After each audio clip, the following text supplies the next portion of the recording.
Wahai Muhammad, aku ingin menikah denganmu seperti yang kamu tahu. Bukan karena kamu adalah seseorang yang tampan rupawan, meskipun itu iya. Bukan karena kamu adalah pemuda yang gagah rupawan, meskipun itu iya. Bahkan bukan karena kamu adalah seorang laki-laki yang tak pernah berdusta, yang baik akhlaknya sehingga semua orang mempercayaimu. Bukan karena itu, wahai Muhammad. Aku ingin menikah denganmu karena aku kira kamu adalah calon nabi yang akan diutus oleh Tuhan. Kamu adalah calon nabi yang akan diutus oleh Allah. Kisah wanita paling berharga bagi baginda kita Nabi besar Muhammad sallallahu alaihi wasallam. Kisah istri Nabi kita Muhammad sallallahu alaihi wasallam yang pertama. Yang Nabi Muhammad berkata tentangnya, ruziqtu hubbaha. Allah karuniakan kepadaku rasa cinta kepada Khadijah. Nabi Muhammad mengatakan tentang beliau, ma abdananillahu azza wa jalla khairan minha. Qad amanat bi hina kafara biyan nas wa saddaqatni hina kadhibani an-nas wa athbatani bimaliha wa ayyadatni bimaliha hina haramani an-nas wa razaqani Allahu azza wa jalla minhal aulad duna ghairiha. Allah tidak pernah menggantikan untukku yang lebih baik daripada Khadijah. Allah tidak pernah menggantikan untukku yang lebih baik daripada Khadijah. Dia adalah perempuan yang beriman di saat belum ada sesiapapun yang beriman. Dia percaya padaku di saat aku didustakan orang-orang. Dia mengorbankan hartanya di saat yang lain belum mau melakukannya. Dan Allah karuniakan untukku anak-anak dari rahimnya di saat tidak diberi dari selainnya. Khadijah bintu Khuwailid, perempuan luar biasa, indah, mempesona, istimewa dalam pandangan Allah Tuhannya, istimewa dalam pandangan Rasulullah sallallahu alaihi wasallam, nabi dan suaminya, dan tentu saja wanita paling istimewa bagi kita sekalian, umat Nabi Muhammad sallallahu alaihi wasallam. Jika kau tanyakan kepadaku apa yang istimewa dalam dirinya, sungguh saya tak tahu bagaimana harus menjawabnya. Sebab semua yang ada dalam dirinya adalah istimewa. Beliau teladan dalam segala aspek kehidupan. Namun jika kau tanyakan padaku apa yang menurutku paling istimewa, izinkan sekurangnya 3 hal ini untuk dapat menjawab pertanyaanmu itu. Belajarlah dari Sayyidah Khadijah sekurangnya 3 hal. Contohlah dari Sayyidah Khadijah sekurangnya 3 hal. Yang pertama, bagusnya niat. Saudariku sekalian yang saya muliakan, tahukah kamu Sayyidah Khadijah adalah perempuan yang beriman kepada Allah Subhanahu wa taala, mengikuti ajarannya Nabi Allah Ibrahim Al-Khalil dan mengikuti ajaran-ajaran yang terdahulu. Ia bahkan sudah bisa membaca dan bisa menulis. Di saat jangankan perempuan, laki-laki pun jarang ada yang mampu melakukannya. Dari sinilah Sayyidah Khadijah tahu bahwa di saat beliau memasuki usia menikah, itu adalah waktu terutusnya Nabi akhir zaman. Satu waktu Sayyidah Khadijah bermimpi bahwasanya ada bulan purnama, cahaya gemilau jatuh turun ke rumahnya, kemudian jatuh tepat di pangkuannya. Cahaya tersebut kemudian terang benderang menyinari rumahnya. Kemudian cahaya tersebut menyinari kota Mekah. Cahaya tersebut terus membias hingga menyinari seluruh dunia. Sayyidah Khadijah datang kepada saudara sepupunya, Waraqah bin Naufal. Ia bercerita kepadanya yang adalah seorang pendeta ahli kitab tentang mimpinya tersebut. Sang pendeta mengatakan, "In sadaqti fi ma qulti ya Khadijah." Jika benar apa yang kau sampaikan padaku, ketahuilah wahai Khadijah, yusyak an yub'ats nabi akhir zaman. Sebentar lagi akan terutus nabi akhir zaman. Dan jika benar mimpimu tersebut, nabi itu nanti akan keluar dari rumahmu, yang artinya kamu akan menjadi istrinya. Berdebar hati Sayyidah Khadijah mendengar itu. Akan tetapi tahun demi tahun berlalu dan tidak ada kabar mengenai nabi yang diutuskan. Dia pun menikah, kemudian punya 2 orang anak. Suaminya meninggal dunia, menjanda, kemudian menikah lagi, punya 1 orang anak. Dan suaminya yang kedua tersebut menjadikannya seorang wanita yang kaya raya, karena dia adalah seorang laki-laki pengusaha terbesar di kota Mekah pada saat itu. Ketika sang suami meninggal dunia, Khadijah menjadi perempuan janda paling kaya di kota Mekah. Dan bukan hanya kaya, ia adalah seorang perempuan yang sangat amat dermawan. Ia setara ratu pada masa tersebut. Saudaraku sekalian, lamaran-lamaran berdatangan, dia menolaknya. Dia sudah tidak tertarik untuk menikah lagi, apalagi usianya pun sudah pula tidak muda lagi. Akan tetapi satu hari ketika budaknya pulang sesudah membawa barang dagangan bersama baginda kita Nabi besar Muhammad sallallahu alaihi wasallam, yang kala itu usianya 25 tahun, sang budak laki-laki bernama Maisarah pulang dengan membawa kabar berita, "Wahai tuanku, wahai Khadijah, aku bersama dengan Muhammad pulang dengan membawa harta yang sangat banyak. Perdagangan kita laku keras. Akan tetapi wahai Tuan, bukan itu yang ingin aku ceritakan kepadamu. Tahukah kamu kemana berjalan ada awan menaungi Muhammad? Dan kabar yang lebih mencengangkan lagi, saat kami semuanya, saat kami berdua sedang beristirahat di sebuah pohon yang sampai sekarang pohon ini ada di Jordan sana. Kami berdua didatangi seorang pelayan karena diminta oleh seorang rahib untuk datang menemuinya. Ia akan berbicara sesuatu yang penting. Muhammad memintaku untuk menemuinya karena dia ingin beristirahat di bawah pohon tersebut. Aku pun datang padanya. Ia bertanya kepadaku tentang Muhammad sambil memandang ke arah luar jendela, yang dari atas jendela tersebut terlihat Muhammad sedang berada di bawah sebuah pohon. Ia bertanya padaku beberapa hal mengenai Muhammad. Aku pun menjawabnya. Tiap kali aku berusaha membohonginya, dia sudah tahu segala sesuatu tentang Muhammad. Bahkan hal-hal yang tidak aku tahu sekalipun. Dia kemudian berkata sembari memandang pohon itu,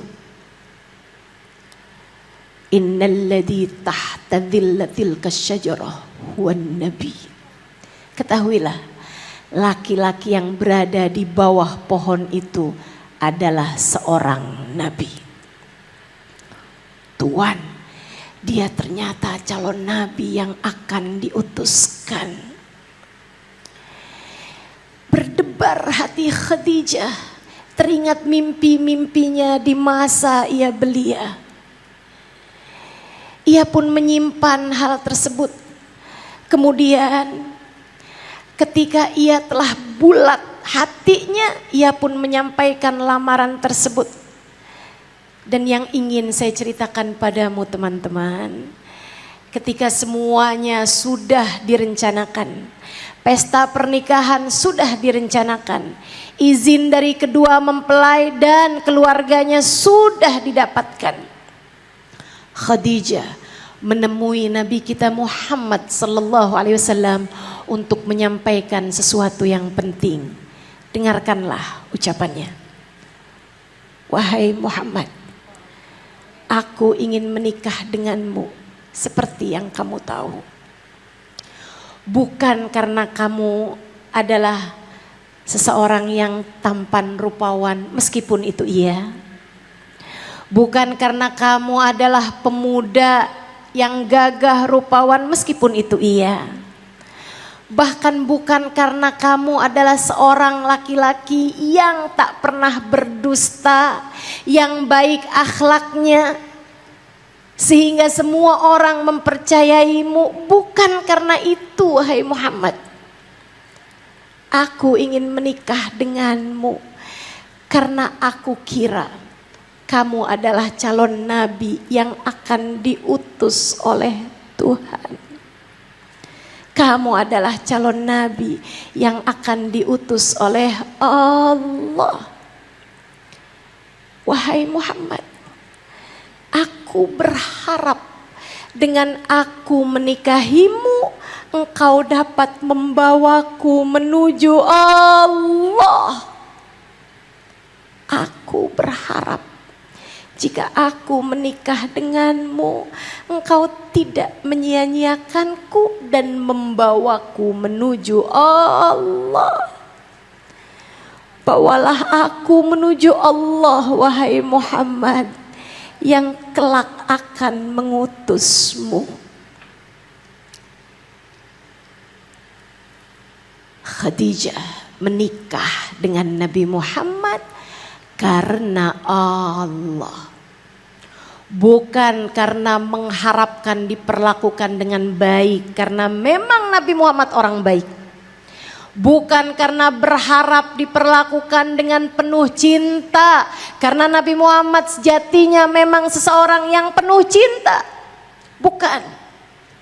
Ia ingin menikah dengan Nabi Muhammad karena ingin agar di saat Nabi Muhammad menjadi seorang Rasul, Khadijah dibawa menuju Allah. Khadijah dibawa menuju Allah.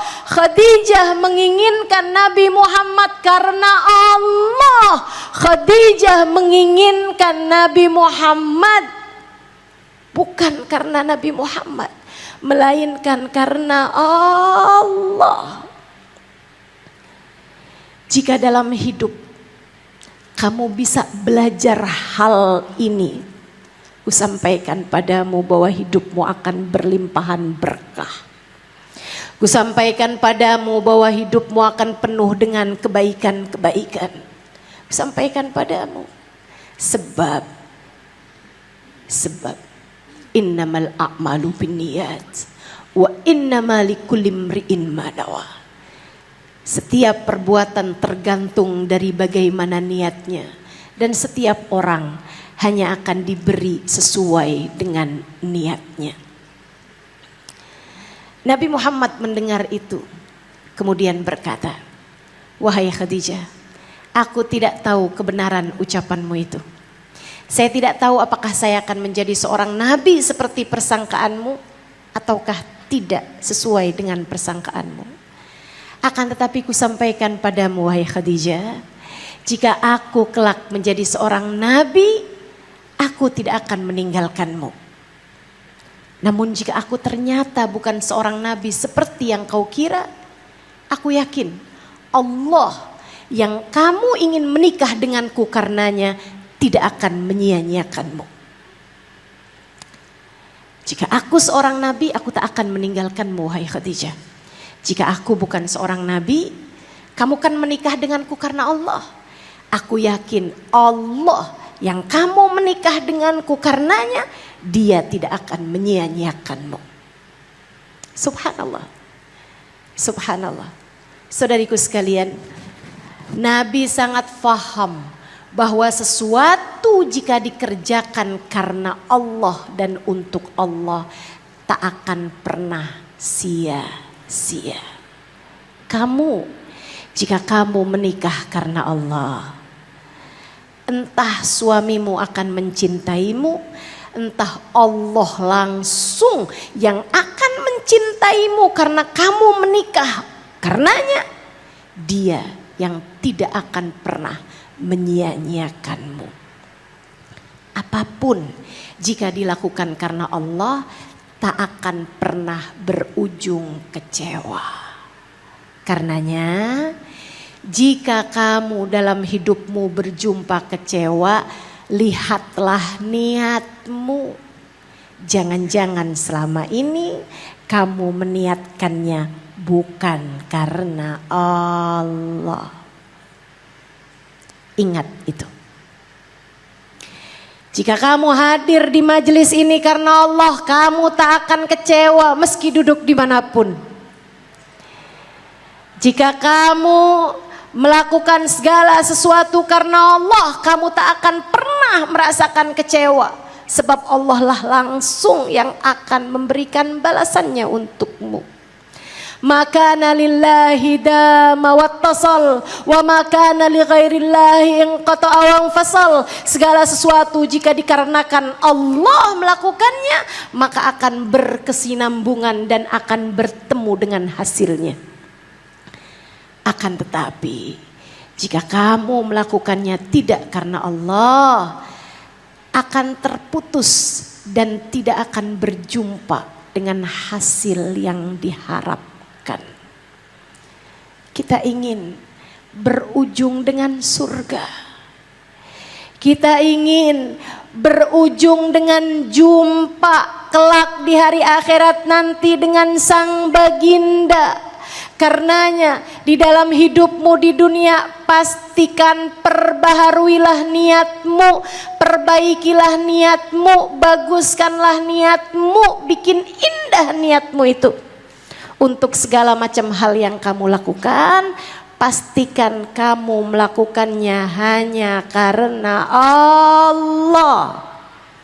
Pastikan kamu melakukannya hanya karena tahajud, karena sedekah, karena sholat sunnah, karena jangan baca Quran surat Ar-Rahman niat biar suami tambah sayang.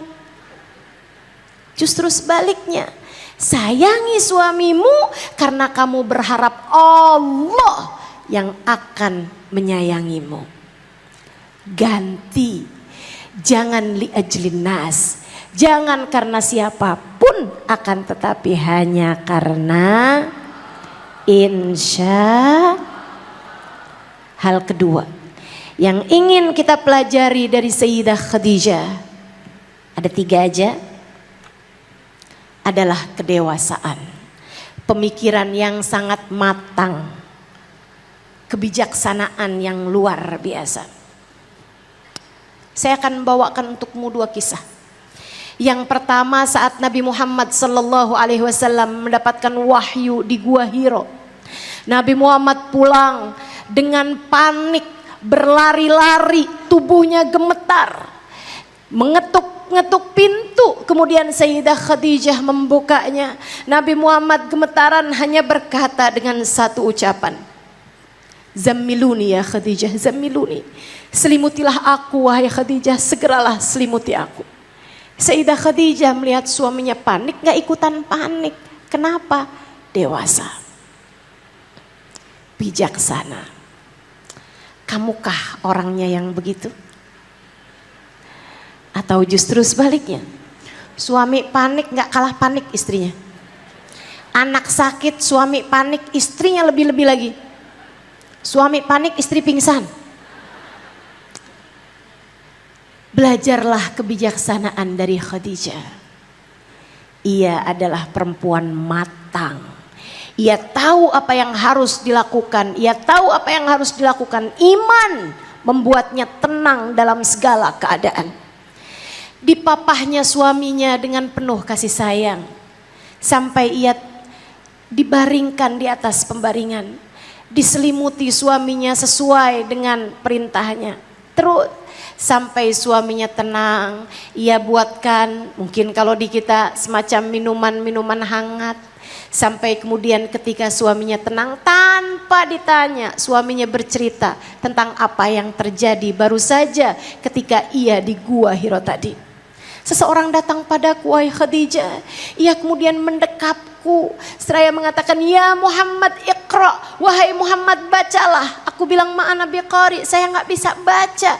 Ia mendekapku, wahai Khadijah, dengan sangat erat sampai aku pikir aku akan kehabisan nafas kemudian meninggal dunia. Ia kemudian melepaskanku. Ia berkata, ya Muhammad iqra, wahai Muhammad bacalah. Aku kembali berkata, ma'ana biqari, saya nggak bisa baca. Laki-laki itu kemudian mendekapku lebih erat lagi sampai aku pikir inilah dia waktunya aku akan segera meninggal dunia. Ia kemudian melepaskanku kembali dan berkata, iqra, bacalah wahai Muhammad. Tak ku tahu dari mana ia tahu namaku. Akan tapi ketika aku mengatakan ma'ana biqari, saya tidak dapat membaca. Ia kembali mendekapku dengan erat. Hingga di kali yang keempat aku berkata, madza aqra, apa yang harus aku baca.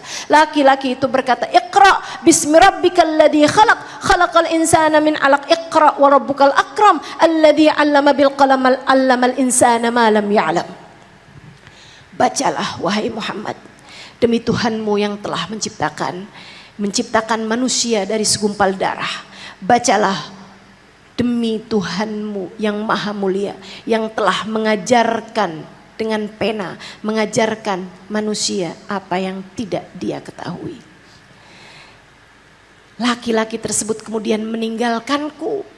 Aku gemeteran, kehabisan nafas. Namun ucapan tersebut seperti melekat di kepalaku. Aku segera keluar dari gua dan aku turun berlari-lari menuju rumah ini, wahai Khadijah. Sayyidah Khadijah mengatakan padanya, dan sampai engkau ketakutan sedemikian rupa, apa yang kau takutkan wahai Muhammad? Amin masin yumusuk, kamu takut makhluk halus mengganggumu? Nabi Muhammad mengangguk kemudian berkata, mithluka ya Muhammad la yuhzikallahu abada. Yang sepertimu wahai Muhammad tidak akan pernah dikecewakan oleh Tuhan. Yang sepertimu tak akan pernah dikecewakan oleh Allah wahai Muhammad. Innaka latasilur rahim wa innaka latakilul aitam wa innaka latukrid dhaif. Wahai Muhammad, bukankah engkau adalah orang yang senantiasa menjamu tamu? Bukankah engkau adalah orang yang selalu menyantuni anak yatim? Bukankah kamu adalah seseorang yang senantiasa berbuat baik kepada orang-orang miskin? Yang sepertimu wahai Nabi Muhammad tak akan pernah dikecewakan oleh Allah. Ucapan yang bijak luar biasa. Orang kalau lagi panik, kalau lagi sedih suka lupa siapa dirinya. Betapa Allah selama ini tidak pernah meninggalkannya. Betapa Allah selama ini selalu memuliakan dia, memanjakan kehidupannya. Dalam keadaan panik, ketika suamimu panik, orang di sekelilingmu panik, mereka perlu diingatkan tentang kebaikan-kebaikan dalam kehidupannya. Dalam keadaan sedih, seseorang perlu diingatkan dan dipuji-puji dengan kebaikan-kebaikannya. Khadijah sangat mengetahui hal itu. Keadaan yang kedua adalah di saat Sayyidah Khadijah sesudah Islam sempat hamil sekali lagi. Usia beliau sudah di atas 50 tahun. Tapi memang secara sains saya juga baru tahu. Sebagian perempuan di masa-masa menjelang menopause, sebagian perempuan justru berada dalam masa yang sangat-sangat subur. Hati-hati para nenek-nenek.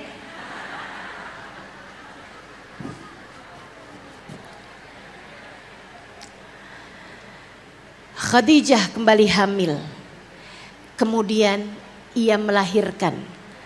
anak laki-laki yang bernama Abdullah, yang diberi nama Abdullah. Dapat julukan At-Thayyib At-Thahir, yang sangat wangi, menawan dan juga suci. Wajahnya sangat indah. Saudara sekalian, Sayyidah Khadijah menyusuinya. Dapat berbulan-bulan, masih lagi disusuin, anak tersebut sakit kemudian meninggal dunia. Sedih tentu saja. Ia adalah anaknya Sayyidah Khadijah yang dilahirkan sesudah Islam. Saudara sekalian, sesudah hadirnya Islam, sesudah turunnya wahyu, ada masa Nabi Muhammad masuk ke dalam kamar yang di sana terdapat Sayyidah Khadijah. Nabi Muhammad mendapati Sayyidah Khadijah sedang menangis terisak-isak. Khadijah, tenangkanlah hatimu. Semua adalah takdir dari Allah Subhanahu wa taala. Sayyidah Khadijah menjawab, aku tahu wahai Rasulullah. Hanya saja aku sedih karena bahkan rezekinya masih mengalir dari tubuhku. Air susuku masih mengalir untuknya dan dia telah tiada wahai Rasulullah. Nabi kemudian berkata, tahukah Khadijah, anak kita sekarang sudah berada di dalam surga dan untuknya telah digantikan seorang perempuan yang menyusuinya wahai Khadijah. Jika kau mau, aku bisa meminta kepada Allah untuk memperlihatkannya kepadamu sebagaimana Allah telah memperlihatkannya kepadaku sekarang. Nabi dikasih lihat sama Allah anaknya yang sedang berada di dalam surga dan sedang disusui oleh perempuan di surga. Khadijah ditanya, jika kamu mau, saya bisa memperlihatkannya kepadamu wahai Khadijah. Kalau kamu yang jadi Khadijah, jawabanmu kira-kira apa? Boleh tiap hari enggak Rasul? Seenggaknya sampai selesai masa penyusuan gitu? Atau sampai dengan usia 5 tahun gitu? Tidak demikian dengan Sayyidah Khadijah. Sayyidah Khadijah menjawab, tidak perlu wahai Rasulullah, sebab aku percaya kepadamu, aku beriman kepada Allah dan beriman kepadamu wahai Rasulullah. Seolah-olah nyata dengan keimanannya apa yang tak terlihat. Seolah-olah nyata karena keimanannya sesuatu yang gaib. Sayyidah Khadijah tak perlu bukti, Sayyidah Khadijah tak perlu diperlihatkan hal-hal yang semacam itu. Hatinya sudah penuh dengan keimanan. Ia adalah seorang perempuan yang sangat dewasa. Pemikirannya sangat dewasa, hatinya sangat dewasa, keimanannya. Yang dapat kita pelajari dari kisah Sayyidah Khadijah adalah cinta dan pengorbanannya kepada Nabi Muhammad. Sayyidah Khadijah menikah adalah seorang perempuan yang kaya raya, cantik jelita, dimuliakan bak ratu di kaumnya, akan tetapi menikah dengan Nabi Muhammad membuat Sayyidah Khadijah memberikan hartanya terus dan terus kepada Nabi kita Muhammad untuk tujuan dakwah hingga habis seluruh hartanya.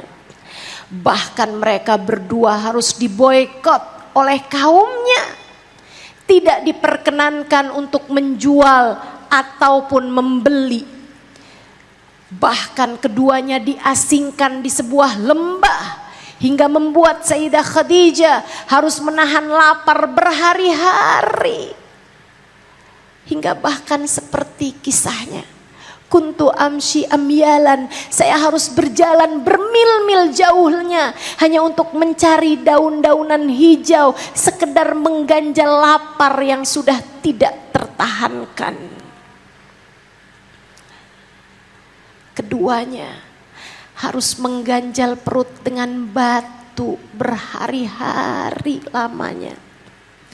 Hingga Sayyidah Khadijah diriwayatkan tinggal tulang berbalut kulit. Hingga Sayyidah Khadijah diriwayatkan kulitnya lebih keriput daripada usia yang semestinya. Saudariku sekalian yang saya muliakan, mereka berada di pengasingan bukan sehari, 2 hari, seminggu, 2 minggu, bahkan sebulan, 2 bulan, melainkan 2,5 tahun. Satu hari di masa-masa berat tersebut, Nabi Muhammad yang malam itu sudah nyaris tertidur bersama dengan Sayyidah Khadijah, ia duduk, dipandanginya istrinya, kemudian berkata, "Inni astahi minki ya Khadijah." Aku merasa malu kepadamu wahai Khadijah. Sayyidah Khadijah duduk. Beliau tersenyum, kemudian berkata kepada suaminya, "Mengapa engkau harus merasa begitu wahai Rasulullah?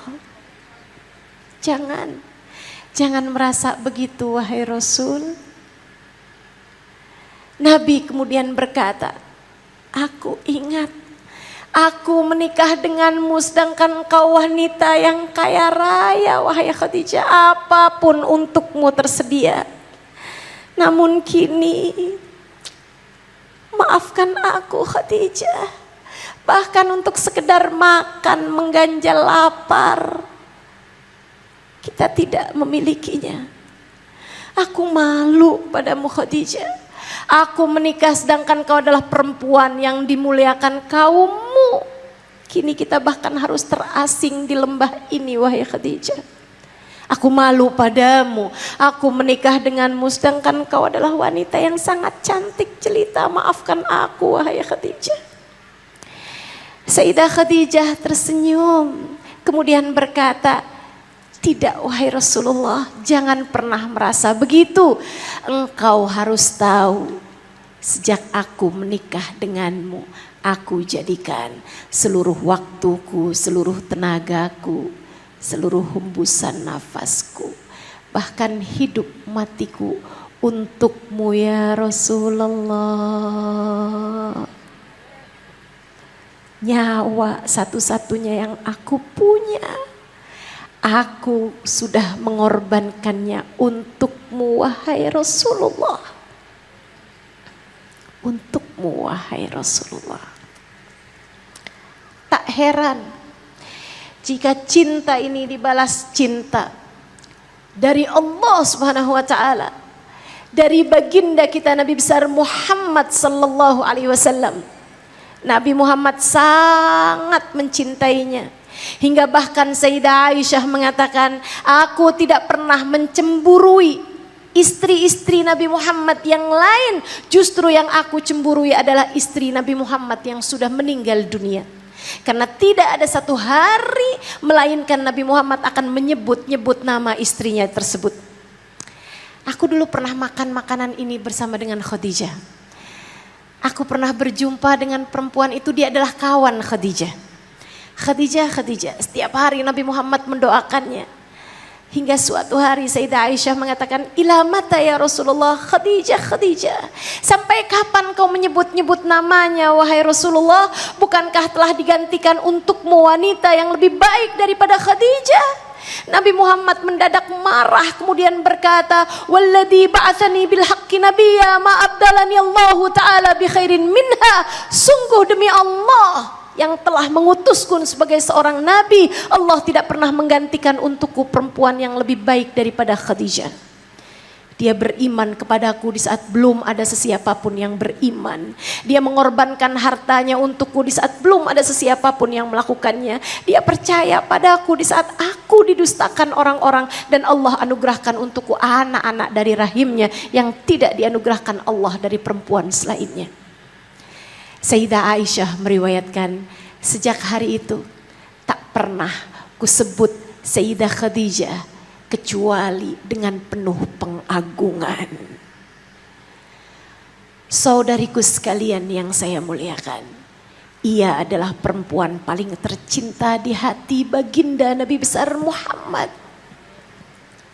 Dan ia pun adalah perempuan di antara istri-istri Nabi Muhammad yang paling tercinta di sisi Allah. Dengarkanlah hadis yang diriwayatkan oleh Imam Bukhari. Kata Imam Bukhari dalam riwayat hadisnya, Ata Jibril Nabi sallallahu alaihi wasallam faqal, Ya Rasulullah, hadihi Khadijah qad atatka ma'aha ina fihi idam aw ta'am fa idha hiya atatka faqra 'alaiha salam min rabbiha azza wa jal wa minni wa basyirha bi baitin fil jannah min qasab la bakhab fihi wala nasab. Nabi saat itu sedang berada di dalam gua Hira beberapa tahun sesudah turunnya wahyu yang pertama. Sayyidah Khadijah yang rindu datang membawa makanan. Ketika Sayyidah Khadijah masih di bawah, belum sampai di gua tersebut, Nabi Muhammad didatangi oleh malaikat Jibril. Menanti sampai Nabi Muhammad selesai dari sholat, mengikuti tata cara sholatnya Nabi Allah Ibrahim. Malaikat Jibril kemudian berkata, wahai Rasulullah, sebentar lagi Khadijah akan tiba kepadamu. Ia datang dengan membawa tempat yang berisi makanan bersama dengan lauk pauknya. Wahai Rasul, apabila Khadijah datang, katakan padanya, Allah berkirim salam padanya. Wahai Rasulullah, jika Khadijah datang padamu, jika ia telah sampai di hadapanmu, katakan padanya bahwa Allah telah berkirim salam padanya. Allah berkirim salam padanya. Bagaimanakah menurutmu seorang perempuan yang hidup di atas muka bumi, kakinya menjejak tanah di atas muka bumi, akan tapi Allah penciptanya berkirim salam kepadanya? Bagaimana menurutmu? Allah berkirim salam kepadanya. Sampaikanlah hal itu, wahai Nabi Muhammad. Wa minni assalam. Dan sampaikan pula kepadanya bahwa aku Jibril berkirim salam padanya. Katakan padanya, Allah sudah membangunkan untuknya sebuah rumah di surga dari batu permata.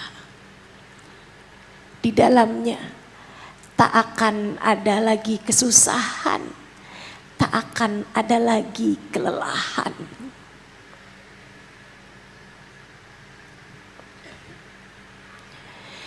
Tak lama Sayyidah Khadijah datang. Ia pun segera menghidangkan suprah di hadapan Nabi. Kemudian berkata, aku ingin makan bersamamu, wahai Rasulullah. Maka aku bawakan makanan ini untukmu. Saudariku sekalian, kau tahu, beberapa tahun lalu saya sempat naik ke Gua Hira. Nyaris rasanya tak hendak melanjutkan langkah, karena 2 jam perjalanan dari bawah menuju atas gua dengan jalan yang sangat terjal. Bayangkan berapa lama perjalanan yang harus ditempuh Khadijah untuk sekedar makan bersama dengan Nabi Muhammad. Tapi cinta membuat segalanya menjadi ringan. Wajar jika Allah Subhanahu wa taala mengganjarnya bahkan dengan sebuah ucapan salam langsung dari Allah Subhanahu wa taala.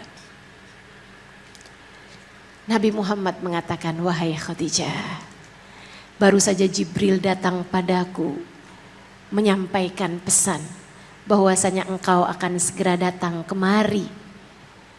Dan Jibril berkata, "Agar aku menyampaikannya kepadamu, wahai Khadijah, Allah berkirim salam kepadamu." Dan malaikat Jibril pun berkirim salam kepadamu. Dan aku suamimu mengucapkan salam padamu. Assalamualaikum warahmatullahi wabarakatuh. Untukmu, wahai Khadijah. Dan Allah menjanjikan untukmu sebuah rumah dari batu permata di surga. Di dalamnya tak ada lagi kelelahan, di dalamnya tak ada lagi kesusahan. Sayyidah Khadijah tersenyum. Kemudian kedewasaan dan ilmu pengetahuan membuatnya berkata, Innallaha wassalam. Allah lah sang pemberi salam. Wa ala Jibril assalam. Kepada Jibril sampaikan salamku padanya. Dan untukmu, wahai Rasulullah, semoga salam dan rahmat Allah senantiasa tercurah atasmu. Inilah Sayyidah Khadijah, wanita yang hidup di atas muka bumi, akan tetapi Allah telah berkirim salam kepadanya. Karena cintanya, karena pengorbanannya, karena kedewasaannya, karena imannya, karena ia melakukan segala sesuatunya karena Allah. Belajarlah dari Sayyidah Khadijah. Belajarlah dari Sayyidah Khadijah. Ia adalah seorang perempuan yang tidak pernah berkata tidak kepada suaminya. Kepadamu, wahai ibu kaum beriman, jalanan ini mengingatmu, Bu, sebab telah dicatatnya tiap jengkal langkahmu. Menaiki gunung batu, memasuki gua Hiro, menapak kaki di terjal bebatuan kota Mekah. Matahari ini mengingatmu, Bu. Ia tulis tiap tetes peluhmu, ia rekam letih lelahmu, ia eja sakit, lapar, rintangan dan cacian yang kau rasa di jalanmu. Kota ini mengingatmu, Bu. Tiap detak jantungmu, desah nafasmu, rinai air matamu, binar air mata bahagiamu, doa lirihmu. Kami umat Nabi suamimu mengingatmu, Ibu, mengenang cantik hatimu yang utuh, sujud jiwamu dalam patuh, pengorbanan hidupmu yang utuh.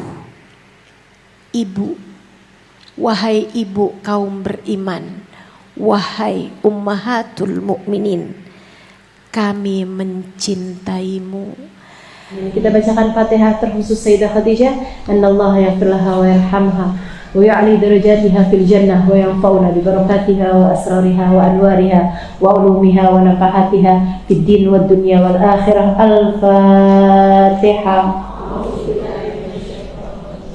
Bismillahirrahmanirrahim. Alhamdulillahirabbil alamin. Ar-Rahmanir-Rahim, Maliki yaumiddin. Iyyaka na'budu wa iyyaka nasta'in. Ihdinas siratal mustaqim, siratal ladzina an'amta 'alaihim ghairil maghdubi 'alaihim waladdallin. Amin. Taqabbalallah minna wa minkum. Taqabbal ya karim. Asyhadu an la ilaha illallah astaghfirullah. Nas'alukal jannata wa na'udzu bika minan nar. Asyhadu an la ilaha illallah. Astaghfirullah. Nas'alukal jannata wa na'udzu bika minan nar. Asyhadu an la ilaha illallah. Astaghfirullah. Nas'alukal jannata wa na'udzu bika minan nar. Allahumma innaka afuwun tuhibbul afwa fa'fu anna. Allahumma innaka afuwun tuhibbul afwa fa'fu anna. Allahumma innaka afuwun tuhibbul afwa fa'fu anna ya karim. Mudah-mudahan bermanfaat, kurang lebihnya mohon maaf. Tetaplah terhubung, tetaplah dekat dengan Allah Subhanahu wa taala. Tetaplah menjadi hamba Allah Subhanahu wa taala yang solehah. Tetaplah menjadi hamba Allah Subhanahu wa taala yang soleh. Taqabbalallahu minna wa minkum taqabbal ya karim. Terima kasih, mudah-mudahan bermanfaat. Wal afu minkum. Wassalamualaikum warahmatullahi wabarakatuh.